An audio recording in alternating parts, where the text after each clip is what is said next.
When they see me, they know that every day when I'm breathing, it's for us to go farther, you know? Every time I speak, I want the truth to come out. You know what I'm saying? Every time I speak, I want to shiver. You know, I don't want them to be like, they know what I'm going to say because it's polite. They know what I'm going to say. And even if I get in trouble, you know what I'm saying? Ain't that what we're supposed to do? I'm not saying I'm going to rule the world or I'm going to change the world, but I guarantee that I will spark the brain that will change the world. And that's our job, is to spark somebody else watching us.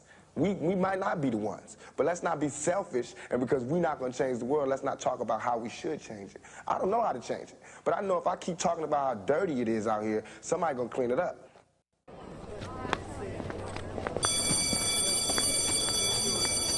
And now he's been promoted.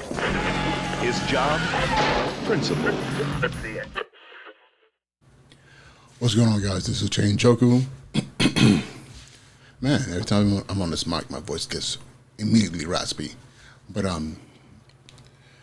it is the night before school starts. So I guess it's school mass eve, if you could call it that.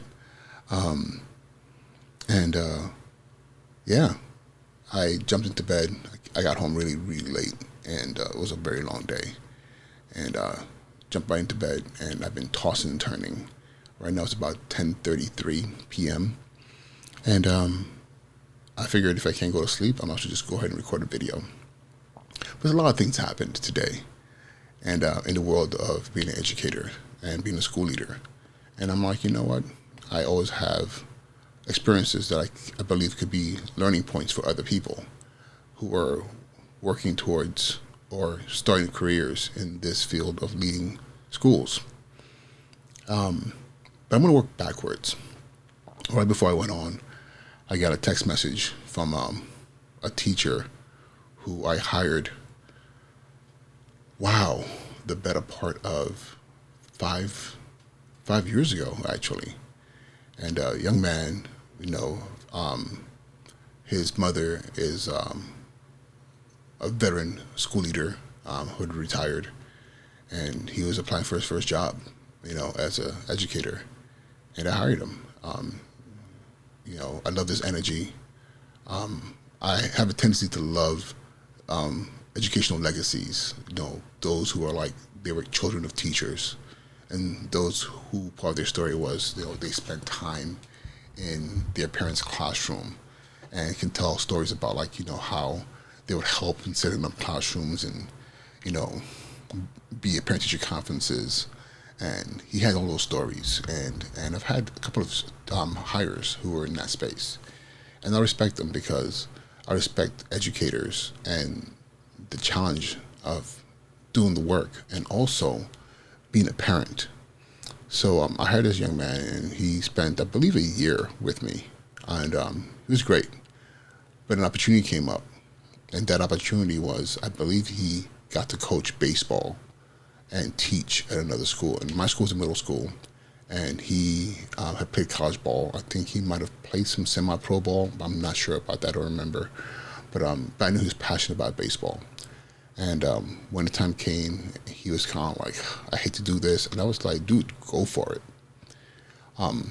There's this weird thing that educators do, school leaders do, where we become super selfish and we don't want anyone leaving because of it might hurt us as far as staffing, or we believe that people who work for us must be loyal to us, and the only time they can leave is when we've given them the blessing to leave. And I'm not one of those people, because I believe that if you want people to really grow and feel comfortable developing, they also have to know that at any given time, if an opportunity arises, that they won't be stopped from pursuing those opportunities. And if it hurts that particular school community because someone is leaving, then so be it. Because it's my responsibility as a school leader to ensure that I'm creating a pipeline of excellence. I'm always ready to find the next person to come to the profession. But also those who are with me, I'm helping them reach their ultimate, level as they grow as an educator. I was doing the math the other day, So far in my career, I've been at 7 schools over the course of 19 years. And I know that sounds like a lot. People might say, damn, you're not stable. But it's not that at all, because each time an opportunity arose where I was called to another community to be of support and be of service. And I never left the school in the lurch. I never left the school because I departed, things went bad. That never happened, because I also had great leaders who said, you have my blessing. Ooh, I'm over here sweating. It's hot in my office. I don't have an AC in here, so I'm running with a fan that sits under my desk. But that's besides the point. So I always had leaders who were willing to support my decision to do whatever I wanted to do next. And that's been very helpful, because I've grown, I've experienced a lot of things in schools, which has allowed me to be a better leader. And not only that, to develop my instincts. There are things and situations I'm in that I can read the room. I can tell when something is off, and I am able to act accordingly. Sometimes it might seem that what I'm doing is completely random, but it's not, because I've been there. I've heard the stories. I've worked with the great leaders who've said, hey, when this happens, this is what you're not noticing. And that's been a blessing. So this young man, because I'm kind of moving off base, this young man reached out, and the text message was like, in the eve of the new school year, thank you for all you did for me. And I'm really like, well, I didn't do much of anything other than give you a chance to work in my school, of which you did an incredible job, and also give you my blessings when it was time for you to go. I didn't stop you, because I really believe that you needed to do what you need to do for you to be the best version of yourself. So if anything, I am grateful to him, because he's just someone else that I have learned from by watching the way he moved as a teacher in my school. Even though he was only there for 1 year, I was like, not only that, he was a rookie teacher. He did an incredible job. He served deeply. Even if it was only for 1 season, he did an incredible job. So I've always wished him the best of everything in life. And from time to time, he reaches out, and I really do appreciate that. Now, working backwards, today I had an interesting day. And I had a day in which I faced something that often school leaders do face, especially new school leaders. When you walk into a new community, sweating. When you walk into a new school community and you're making shifts, especially when you're a turnaround principal, you're the kind of person who's saying, okay, listen, I've seen what needs to happen here, and I have to make some critical moves. And the moves make people very uncomfortable, because what they're used to, you're playing with, you're moving their cheese. And I've seen this in several schools where certain people become passive-aggressive. Some of them become actively aggressive. Some people just become passive, because they're refusing to move with the tide of things. And no matter how good that those changes may be, for them, you're creating something that is super uncomfortable. And in most cases, the worst of those scenarios is when you make certain people feel irrelevant, or they start to believe that their position in any organization is being threatened. And that position might be something that's completely perceived in their heads, but it's being threatened. And what they do now is they try to find ways to subvert, to be a stumbling block to what's happening. And sometimes that act of being a stumbling block might not be just overt sabotage, or sometimes they might not even know it. It's just that they're in their feelings, so they start to do things to try to validate their feelings.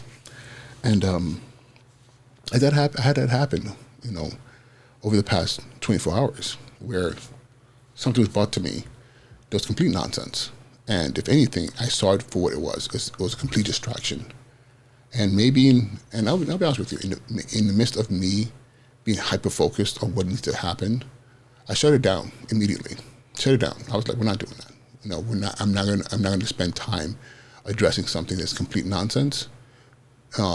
Because again, as a school leader, a staff of over 40 people, 200 students coming in, as many parents and families that I'm responsible for, I'm not going to sit there and engage in a conversation that I know for a fact is complete nonsense. And I shut down the conversation. Then other topics were brought up that I also thought, okay, this is another way to try to shift the negativity to another subject. I shut that down also. And this person was in their feelings, and today they wanted to continue in that space. And again, like, one thing I learned over the course of my life, and my careers, there are times when you need to sit down and say, okay, let me sit down here and engage in this situation, no matter how I feel the necessity of that conversation is.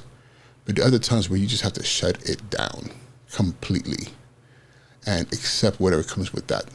Because again, I'm not, I really believe that that the work of turning a school around, the work of really supporting a school community, the work of leading in a community requires sometimes that you are hyper-focused on what needs to be done. And for me, I do not negate the team. I do not negate those who are part of doing the work. I will provide you with every tool that you need. I will give you all your support. I will listen. I will engage. I will march with you. I will be there with you in the classroom. I will be wherever you need me to be. But however, I also have to understand that if I turn my attention to things that I know from experience are distractions, then guess what I'm not doing? I'm not with the teachers who need my support. I'm not with the teachers who need my encouragement. I'm not, making sure that the team feels appreciated. The team, and teachers, not one person who wants to suck up all the air in the room for the purpose of just, feeding into their feelings of whatever that thing may be. And yes, what I'm saying right now might, I don't know, might put me in a position where I have to respond to these words. But again, one thing that I know for a fact is that being an old dog in this game, I know what needs to be done. I know when the energy is shifting in the room for the purpose of not the betterment of the school community, but for the betterment of people's personal needs, to be relevant, to have all the attention in the room. And I'll tell you this, my attention is about, number one, the priority.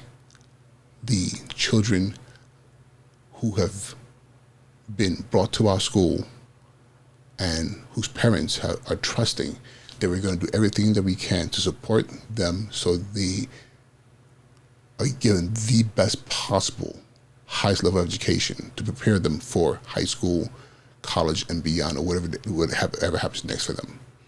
The parent doesn't care about, people's personal feelings. All they know is that my child needs to do well. As a parent, I feel the same way. I don't care about your personal feelings. And not in a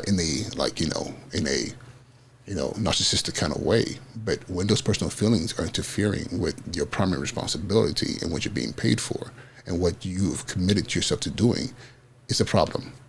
Because those minutes and those days that the kids are losing out on the best possible product that you can provide for them, those days are often impossible to retrieve. Actually, they are literally impossible, because one thing you cannot recycle, another thing you cannot bring back into existence is time. So for me, I covet my time. I respect the time of others, and I want to make sure that everything that I'm doing is for the purpose of ensuring that my school community is locked in on the mission and the vision to ensure that we are accomplishing generational success. Plain and simple. And I say all this for leaders and aspiring leaders who find themselves in these positions and find themselves in these long, protracted wars, with people in your staff or whatever the case is. I say to you, do not engage. shut it down. Okay, but also you have to be able to make sure you know what's happening, and that and you're reading the situation correctly. But those things that you know is going to suck up the air in the room and now force you to now pay attention to things that are not necessary. You got to shut it down immediately. Too many principals get locked into these scenarios, or school leaders, or assistant principals, teacher leaders, and the next thing you know, they've forgotten their primary responsibility. And that's one thing I refuse to do. You know, I'm a veteran at this, in this space. And again, if I'm not prioritizing the needs of my students, the needs of my teachers so they can support my students, the needs of my parents so that they can be better able to support their children, so that we could all be successful at the mission, which is to make sure that children are successful, then I don't have time for it. And neither should you. This is one of those things that certain people are going to feel very strongly about, as far as, no, see, he's a tyrant and all that. Okay. If this what you believe, that's fine. But I'll tell you this, as the father of Noah and Musa, I'm expecting that the words that I'm saying right now is exactly what's happening in their school. Because, again, my children are not going to get that time back if it's wasted, focused on things that has nothing to do with their development and their growth. So, yeah, I just wanted to share that. And maybe now I can go to sleep, because I'm pondering on these things. Now I'm spreading my office. Summertime, I can't wait for the cool nights of fall to get here. All right, thank you so much for your time, and I hope this is inspiring and motivating and also educational to someone who's listening to this. With that being said, have an amazing evening. Good night. I'll talk to you all soon. All right, peace.